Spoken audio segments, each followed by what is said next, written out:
Reliance group के chairman Anil Ambani की मुश्किलें अब लगातार बढ़ती जा रही है।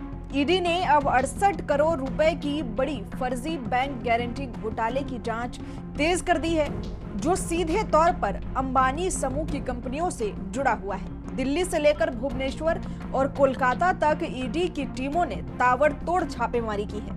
इस पूरे घोटाले में एक फर्जी कंपनी, फर्जी डोमेन और करोड़ों के संदिग्ध लेनदेन का खुलासा हुआ है। क्या अनिल अंबानी को फर्जीवाड़े की इस कड़ी में घेरा जा रहा है? क्या सरकारी ठेका दिलाने के लिए फर्जी बैंक गारंटी का सहारा लिया गया? ये सब कुछ आपको बताएंगे इस वीडियो में, तो वीडियो को अंत तक जरूर देखें।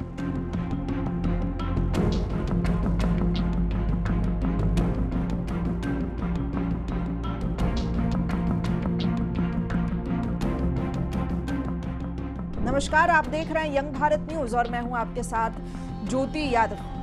प्रवर्तन निदेशालय यानी कि ईडी ने रिलायंस ग्रुप से जुड़ी कंपनियों के खिलाफ 68.2 करोड़ रुपए की फर्जी बैंक गारंटी मामले में जांच अब तेज कर दी है। यह गारंटी कथित रूप से अनिल अंबानी समूह की दो कंपनियों Reliance NU base private limited और महाराष्ट्र एनर्जी जनरेशन लिमिटेड को फायदा पहुंचाने के लिए तैयार की गई थी। इस मामले में ईडी ने दिल्ली की आर्थिक अपराध शाखा ईओडब्ल्यू द्वारा 11 नवंबर 2024 को दर्ज एफआईआर के आधार पर एक ईसीआईआर यानी कि इन्फोर्समेंट केस इंफॉर्मेशन रिपोर्ट दर्ज की है।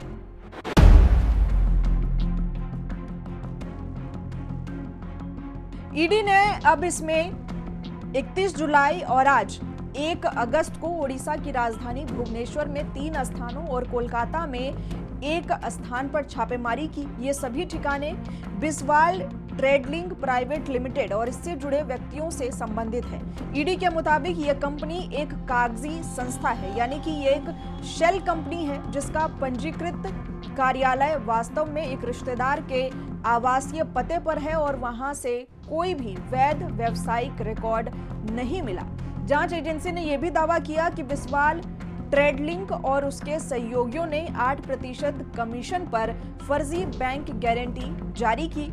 यह guarantee solar energy corporation of India SECI को दी गई थी ताकि रिलायंस समूह की कंपनियों को सरकारी ठेका आसानी से मिल सके।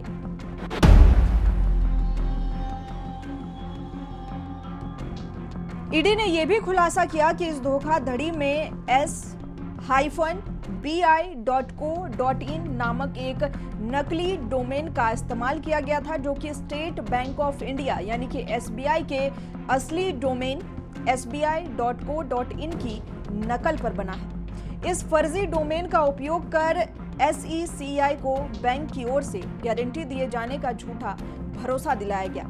ईडी ने national internet exchange of India NIXI से एक नकली डोमेन के पंजीकरण से संबंधित विवरण भी मांगे हैं। साथ ही जांच में यह भी पाया गया कि इस पूरे नेटवर्क में शामिल लोग टेलीग्राम ऐप के डिसअपीयरिंग मैसेज फीचर का इस्तेमाल कर रहे थे ताकि कोई डिजिटल सबूत न छोड़ा जा सके।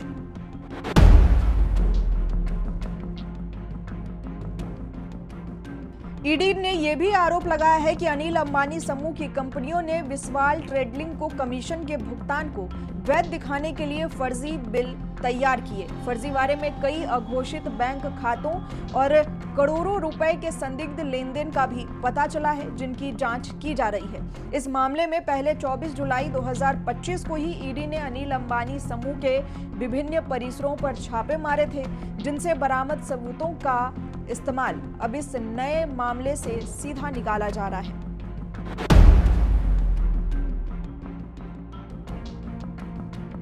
ईडी ने इससे पहले अनिल अंबानी को 17,000 करोड़ बैंक लोन फ्रॉड मामले में पूछताछ के लिए 5 अगस्त 2025 को नई दिल्ली स्थित अपने कार्यालय में पेश होने का समन जारी किया था। ईडी की यह कार्रवाई बताती है कि फर्जी दस्तावेजों को नकली डोमेनों के जरिए बड़े कॉरपोरेटर समूह सरकारी एजेंसियों को गुमराह कर ठेके हासिल करने की कोशिश के लिए करते हैं। जांच एजेंसियां अब इस पूरे नेटवर्क के हर पहलू की गहनता से जांच कर रही है। तो फिलहाल इस बड़ी खबर पर हमारी नजर बनी रहेगी, क्योंकि जांच एजेंसी की कार्रवाई अभी भी जारी है। 68 करोड़ की फर्जी बैंक गारंटी, फर्जी डोमेन और शेल कंपनियों के जाल में फंसी दिख रही है अनिल अंबानी से जुड़ी कंपनियां।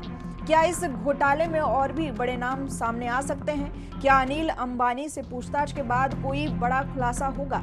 इन सभी सवालों के जवाब आने वाले दिनों में ही मिलेंगे। हमारी टीम लगातार इस पूरी खबर पर नजर बनाए हुई है और इससे जुड़ी सारी अपडेट हम आप तक पहुंचाते रहेंगे। बाकी इसी तरह की तमाम खबरों के लिए जुड़े रहें हमारे साथ और देखते रहें यंग भारत न्यूज।